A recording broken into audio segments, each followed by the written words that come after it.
ونشهد أن سيدنا ومولانا محمدا عبده ورسوله أرسله بالحق بشيرا ونذيرا وداعيا إلى الله بإذنه وسراجا منيرا. أما بعد،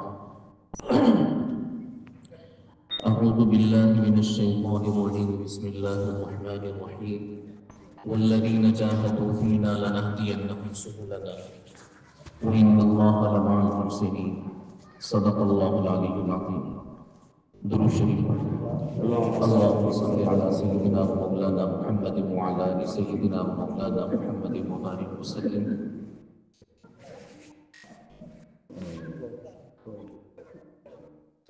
آج کے اس دور میں بہت ساری خیر ایسی ہیں کہ جن سے ہمارا تعلق کمزور ہوتا جا رہا ہے، اور بہت سی چیزیں ایسی ہیں جو ہم سے سرے سے چھوٹ رہی ہیں. لیکن خیر کی ان چیزوں میں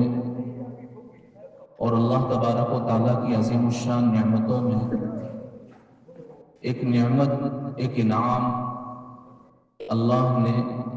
اپنے فضل سے آج بھی ہمیں عطا فرمایا ہے. وہ ہے آقا و مولا جناب رسول اللہ صلی اللہ علیہ وسلم کی محبت، اور اس کا نمونہ آپ دیکھیں اس ملک میں ہمارے ساتھ کیا کیا نہیں ہوا. پچھلے چند سالوں میں ایسا بھی ہوا کہ ہمارے نوجوانوں کو چلتے ہوئے کبھی راستوں میں، کبھی ٹرینوں میں، بازاروں میں، محلوں میں ایک بھیڑ نے اکٹھا ہو کر موت کے گھاٹ اتار دیا. ایسا بھی ہوا کہ ہمارے گھروں سے، مسلم گھرانوں سے ہماری مسلم بچیاں چھین لی گئیں، دوسروں نے اپنے گھروں کی زینت بنا لی. ایسا بھی ہوا کہ بغیر کسی جرم کے، بغیر کسی گناہ کے ہمارے جوانوں کو اٹھایا گیا اور جیل خانوں میں ٹھوس دیا گیا. ایسا بھی ہوا کہ بہت چھوٹی غلطی کی وجہ سے ملک میں جگہ جگہ ہمارے مکانات توڑ دیے گئے. کتنا نقصان ہوا، کتنا درد سہا ہے مسلمانوں نے. لیکن آپ دیکھیں گے کہ ہر کام پر صبر کرتا رہا. مکان ٹوٹنے پر اس نے صبر کیا، مسلمانوں کو مار دیا گیا تو مسلمان نے صبر کیا، بچیاں گھر سے اٹھا لی گئیں، اس پر بھی کسی طرح صبر سے کام لے لیا. جیل خانوں میں ٹھونس دیا گیا، اس پر بھی مسلمانوں نے صبر سے کام لیا. لیکن ایک موقع آتا ہے کہ جس میں مسلمان اپنے صبر کا بندھن توڑ دیتا ہے اور اس کو اپنے اوپر قابو نہیں رہ پاتا. اور وہ موقع ہوتا ہے جب کوئی بدبخت اور بدقسمت ہمارے اور آپ کے آقا جناب رسول اللہ صلی اللہ علیہ وسلم کی شان میں گستاخی کرتا ہے اور مسلمانوں کو اس کی اطلاع ملتی ہے، تو ہر محاذ سے مسلمان اس کا مقابلہ کرنے کی کوشش کرتا ہے. ہمارے نوجوان سوشل میڈیا پر ایکٹیو ہو جاتے ہیں، مسجدوں میں بیانات کا رنگ بدل جاتا ہے، اور پھر مسلمان گھر میں چین سے بیٹھنے کو اپنے لیے معیوب سمجھتا ہے. وہ موقع ہوتا ہے جب مسلمان چوراہوں پر آ کر کے اکٹھا ہوتا ہے. وہ موقع ہوتا ہے جب مسلمان سڑکوں پر آ کر کے جمع ہوتا ہے. کہ سب کچھ برداشت ہے، لیکن آقا صلی اللہ علیہ وسلم کی شان میں اگر کوئی گستاخی کر رہا ہے تو اس موقع پر پھر مسلمان صبر سے نہیں بیٹھتا. پھر اس کے بعد وہ اپنا گھر چھوڑتا ہے، بازاروں میں جمع ہوتا ہے، سڑکوں پر آندولن کرتا ہے، اور اس کے بس میں نہیں، ورنہ تو وہ پنجہ مروڑ دے اس کا جس نے نبی علیہ السلام کی شان میں گستاخی کی ہے. اور اس کے اگر سامنے آ جائے تو اس کی زبان کھینچ لے کہ جس زبان سے نبی علیہ السلام کی شان میں گستاخی کی ہے. ابھی پچھلے ہی سال کا تو واقعہ ہے، پچھلے سال کا ہی واقعہ ہے.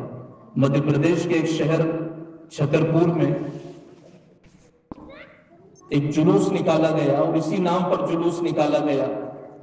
کہ نبی علیہ السلام کی شان میں کسی نے ٹپڑی کی تھی، گستاخی کی. وہاں جلوس نکالا گیا، اور اس جلوس نکالنے کے نتیجے میں یہ ہوا کہ جو اس جلوس کا سرغنہ تھا شہزاد پٹیل، اس کا مکان توڑ دیا گیا. 5 کروڑ کا اس کا مکان، 5 کروڑ کی اس کی حویلی، اس کو پل بھر میں تہس نہس کر دیا گیا. قریب میں کھڑی ہوئی لاکھوں کی گاڑیاں، ان گاڑیوں کو نقصان پہنچایا گیا. اگلے دن جو اس کا بیان آتا ہے،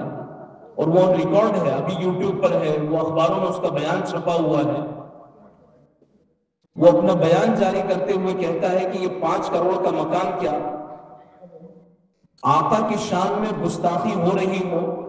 تو آقا کی شان کی حفاظت کے لیے اپنی جان بھی گنوانی پڑ جائے تو وہ بھی سستا سودا ہے. تو آج کے دور میں بہت ساری خیر سے ہم محروم ہیں، لیکن اللہ نے یہ خیر اپنے فضل سے ہمیں عطا فرمائی ہے کہ ہمارے اور آپ کے دل میں آقا و مولا جناب رسول اللہ صلی اللہ علیہ وسلم کی محبت اب بھی باقی ہے. اور اس محبت پر ملتا کیا ہے؟ ایک صحابی ہیں، نبی علیہ السلام کے پاس آئے اور آ کر کے سوال کر رہے ہیں، یا رسول اللہ متی تقوم الساعہ، یا رسول اللہ یہ بتائیں کہ قیامت کب قائم ہوگی. رسول اللہ صلی اللہ علیہ وسلم انتہائی شفیق مہربان، کوئی اگر کسی طرح کا سوال کرتا تھا محبت سے اس کو جواب دیا کرتے تھے. لیکن جب یہ سوال کرنے والے نے کیا، یا رسول اللہ متی تقوم الساعہ، تو ہر سوال کا جواب آپ نرمی سے دیتے تھے، شفقت سے دیتے تھے. سوال کرنے والوں اور علم حاصل کرنے والوں کی قدر کیا کرتے تھے. لیکن جب سوال یہ ہوا کہ یا رسول اللہ متی تقوم الساعہ، یہ بتائیں کہ قیامت کب قائم ہوگی، نبی علیہ السلام نے جواب نہیں دیا، بلکہ اس سوال کے جواب میں ایک سوال اور کر دیا. آپ نے پوچھا ما اعددت لہا، قیامت کے قائم ہونے کا سوال کر رہے ہو، یہ بتاؤ کہ قیامت کے لیے کیا تیاری کی ہے. ان صحابی نے یہ کہا ما اعددت لہا ولکن احب اللہ ورسولہ، یا رسول اللہ صلی اللہ علیہ وسلم میں نے قیامت کے لیے کوئی تیاری تو نہیں کی ہے، لیکن اللہ اور اللہ کے رسول صلی اللہ علیہ وسلم سے دل سے محبت کرتا ہوں. قیامت کے لیے میری کوئی تیاری نہیں، نہ زیادہ نمازیں ہیں، نہ زیادہ نیک اعمال ہیں، نہ نوافل کا ذخیرہ ہے، لیکن ایک چیز ہے کہ میں اللہ اور اللہ کے رسول سے دل سے محبت کرتا ہوں. نبی علیہ السلام نے فرمایا انت مع من احببت، کہ تم جن کے ساتھ محبت کرتے ہو انہی کے ساتھ میں رہو گے. یعنی اگر تمہارے دل میں اللہ کی اور اللہ کے رسول صلی اللہ علیہ وسلم کی محبت ہے تو تمہیں اللہ بھی مل جائے گا، اور اللہ کے رسول صلی اللہ علیہ وسلم بھی تمہیں مل جائیں گے. اور جب قیامت قائم ہوگی تو قیامت قائم ہونے کے بعد جب جنت میں جانے کا فیصلہ ہوگا تو جنت میں تم نبی صلی اللہ علیہ وسلم کے ساتھ ہوگے. صحابہ نے زبان سے بھی کہا اور پھر عملی طور پر بھی اس کے نمونے پیش کیے. ایک نام ہم نے بہت زیادہ سنا ہوگا، جو حدیث پڑھنے پڑھانے والے ہیں یا کم از کم مسجدوں میں حدیث پاک کی تعلیم جو سننے والے ہیں، انہوں نے ایک نام سنا ہوگا بار بار. جب بھی نبی صلی اللہ علیہ وسلم کی سیرت کی بات ہوتی ہے تو عام طور پر جو نام آتے ہیں ان میں ایک نام ہوتا ہے حضرت زید بن حارثہ رضی اللہ تعالیٰ عنہ کا.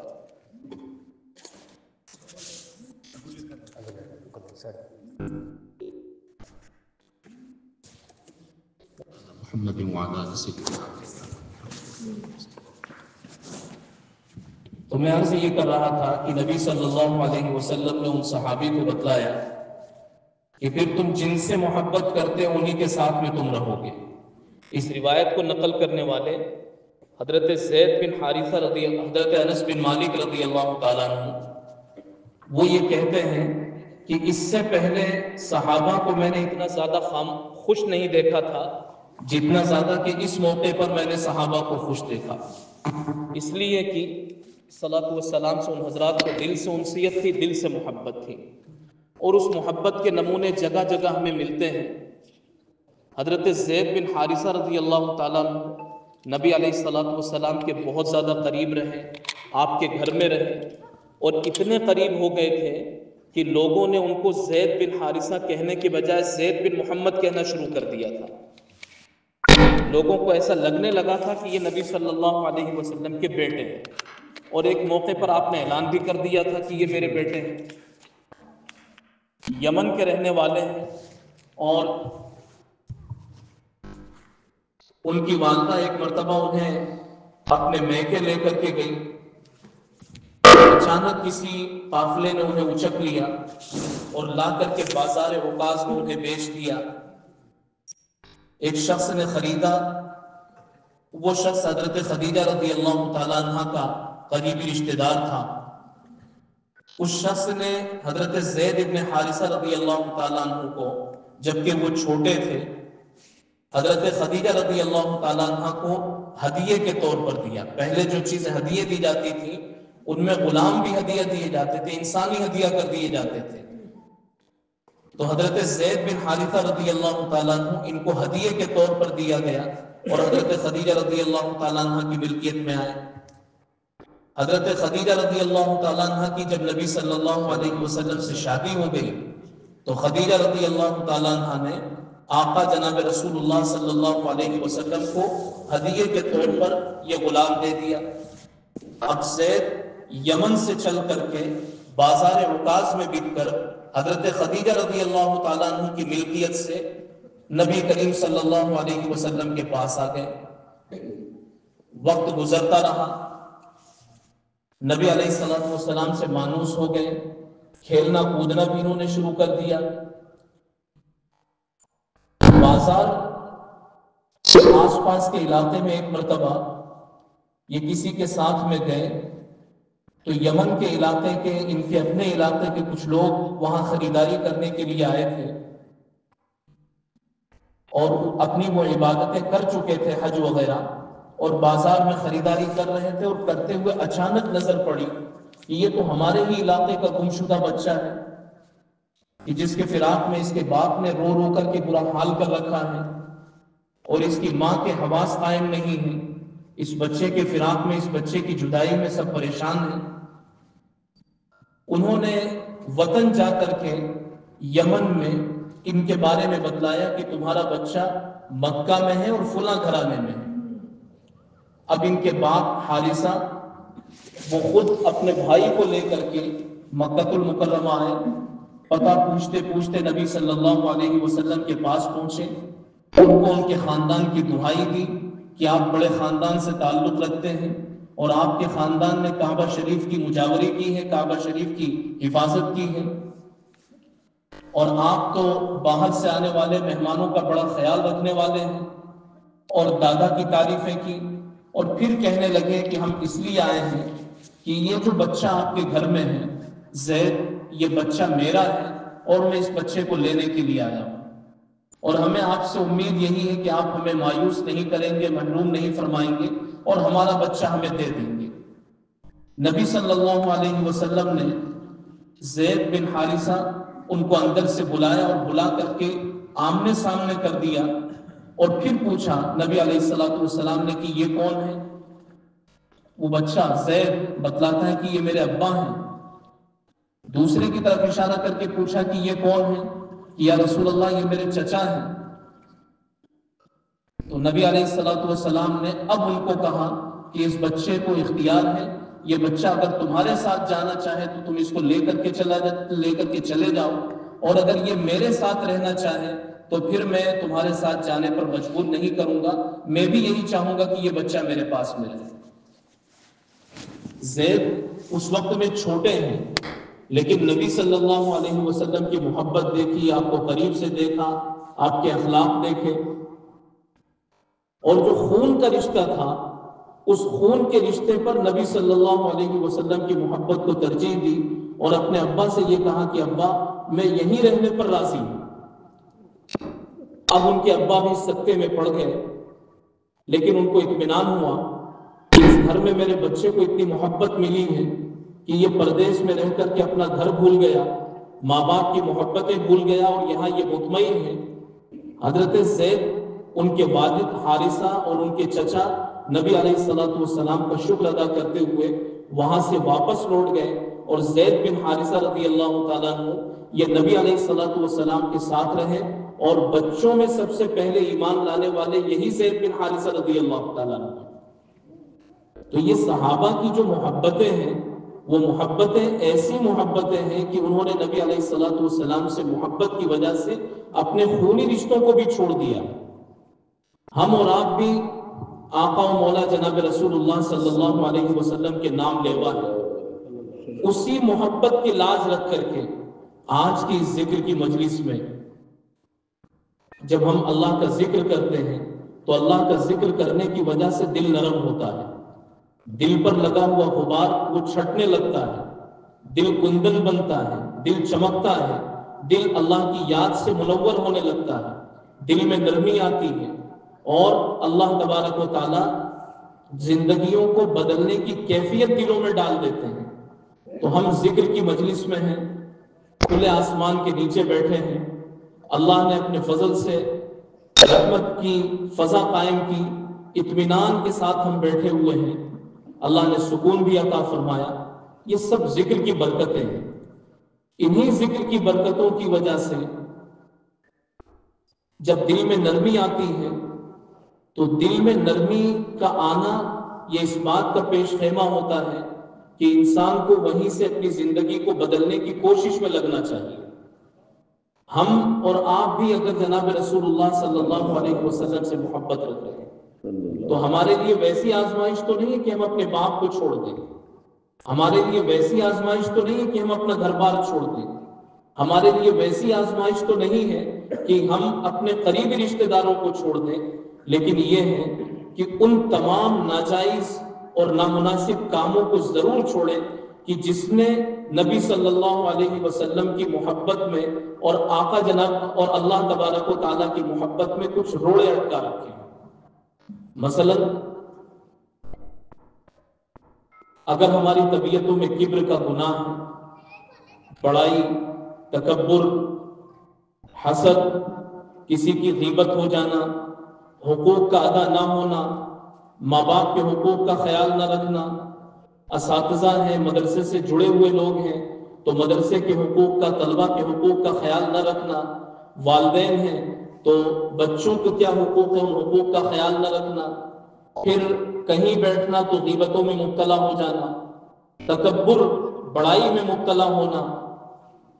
حسد جیسی بیماری کا طبیعت کے اندر آ جانا، جوا، سود، بیاز، شراب، نشہ، ماں باپ کی نافرمانی وغیرہ، یہ اس طرح کی جو بڑی بڑی خرابیاں ہیں اور بڑے بڑے گناہ ہیں، نماز کو چھوڑ دینا، نماز کو وقت پر نہ پڑھنا، رمضان آئے تو رمضان کے روزوں کو بغیر کسی عذر کی وجہ سے چھوڑنا، یہ بڑے گناہ ہیں۔ ہمیں اور آپ کو صرف اتنا کرنا ہے،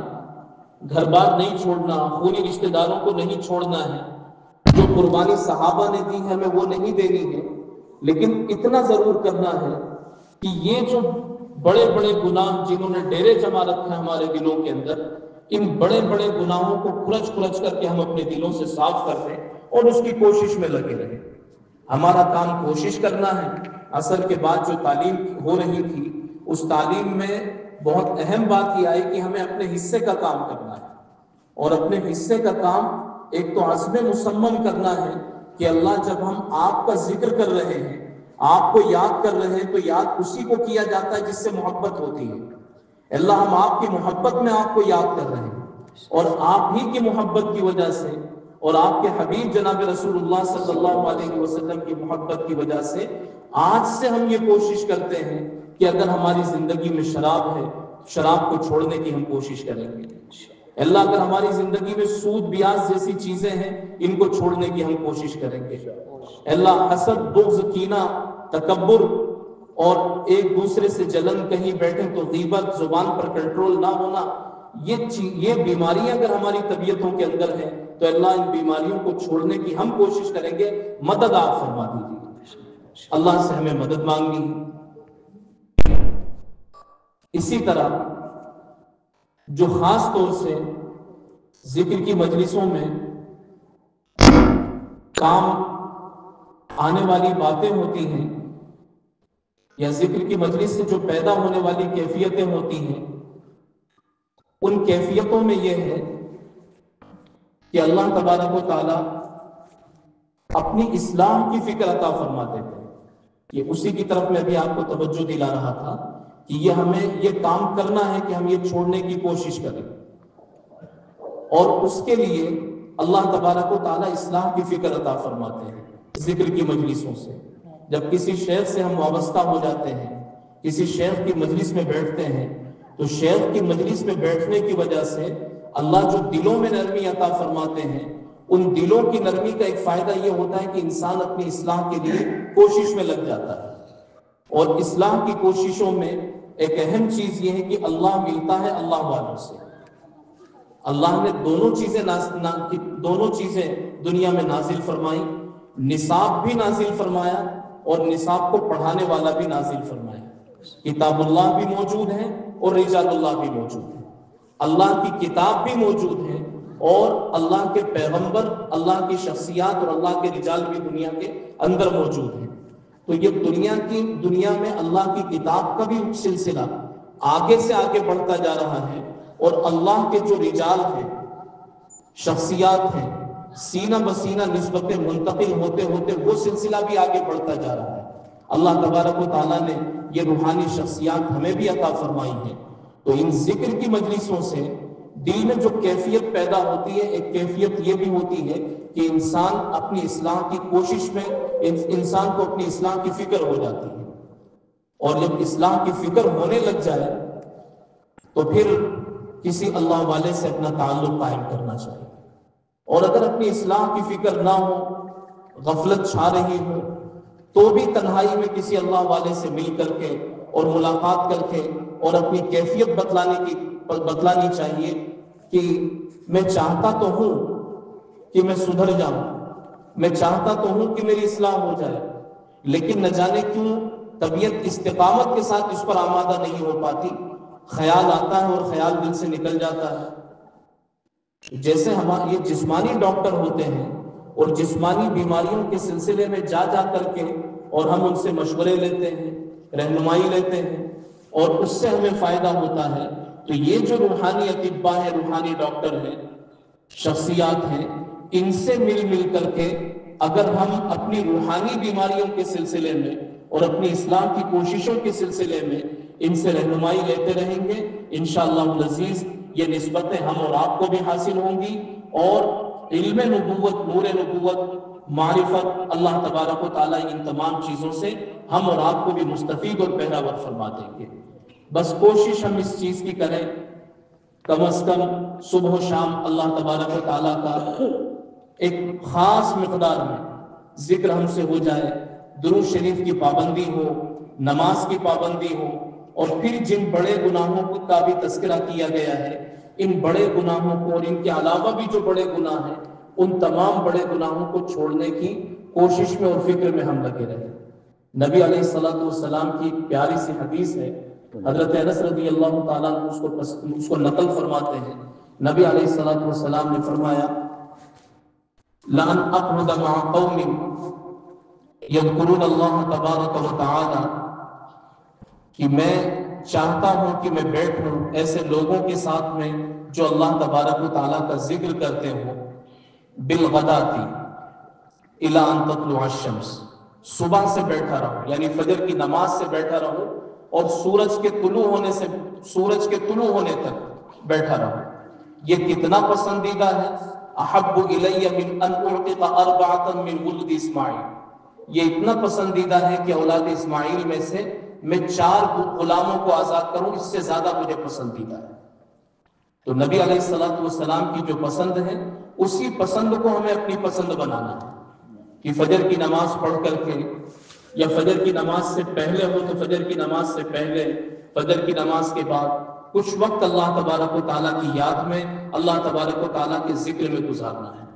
جب ہماری دن کی شروعات اس طرح ہوگی کہ ہم نے اللہ کو یاد کر لیا، اللہ کو منا لیا، اب پورا دن اللہ کی ذات پر بھروسہ کر کے ہم نکلے، جو بھی کام ہمارا ہوگا اللہ تبارک و تعالیٰ اپنے فضل سے، اپنی خاص نصرت سے ہمارے کام کو اور ہماری بگڑیوں کو بنا دیں گے۔ تو نبی علیہ السلام نے جس چیز کو پسند فرمایا ہے، ہمیں بھی اسی کو اپنی پسند بنانا چاہیے۔ اللہ تبارک و تعالیٰ ہم اور آپ کو کہنے سننے سے زیادہ خوب سے خوب عمل کی توفیق نصیب فرمائے۔ ایک تو استغفار کا، درود شریف کا، صبح و شام کی تسبیحات کا، نماز کی پابندی کا، اور بڑے بڑے گناہوں کو چھوڑنے کا اہتمام ہمیں اور اس کی کوشش میں ہمیں لگنا ہے، اور حقوق کی ادائیگی ہم سے ہوتی رہے اس کی کوشش میں ہمیں لگنا ہے۔ یہ دین کا خلاصہ ہے۔ اللہ تبارک و تعالیٰ عمل کی توفیق نصیب فرمائے۔ Thanks for watching. Don't forget to like, comment, share and subscribe to Al Wahid channel.